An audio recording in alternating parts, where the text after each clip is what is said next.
How in the world did half the population end up relegated to a subservient existence?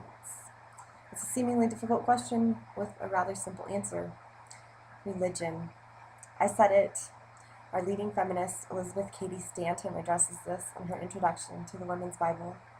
She says, the canon and civil law, church and state, priests and legislators, all political parties and religious denominations have alike taught that woman was made after man, of man, and for man, an inferior being subject to man.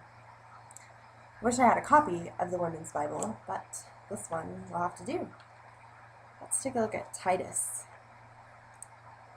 Women should be reverent in their behavior, not slanderers, nor addicted to much wine, teaching what is good, so that they may train younger women to love their husbands and children, to be self-controlled, chaste, working at home, kind, and under the control of their husbands. I'll tell you what, I might be in some kind of trouble since I'm 30 years old with no prospects of ever becoming a wife. And as for working at home, well, when I get off of work and I finish my schoolwork, you might find me working at home, but I'm going to be enjoying a bottle of wine while I'm at it. Keeping the feminism local, allow me to introduce Auntie Stone. There she is, the little cutie. Elizabeth Stone raised 7 children before she became the first female settler of Camp Collins. In 1864, she came here and built a mess hall for the soldiers. In 1868, she built a flour mill. In 1870, she built a brick kiln, which supplied the bricks for the first brick homes in Fort Collins, making it a permanent settlement. In 1873, she built the Agricultural Hotel, which would later be purchased and renamed the Northern Hotel, which can be found on College Avenue. This entrepreneurial suffragist founded our community. She was everyone's aunt, yet she was not allowed to vote. In 1894, at the age of 93 years old, she cast her first vote in the Fort Collins municipal elections, and she died a year later. Thank you, Auntie Stone. If only we all lived to vote.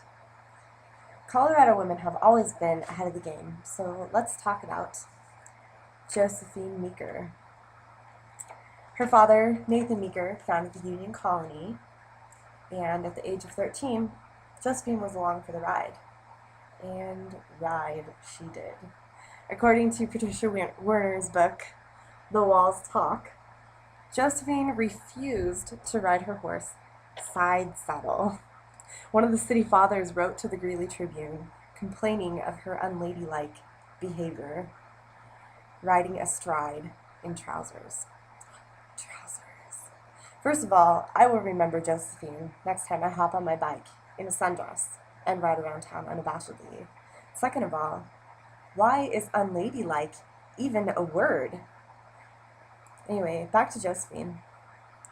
She was abducted by Indians who really wanted to keep her, finished high school, which was rare in her day, and she went on to attend business college in Denver.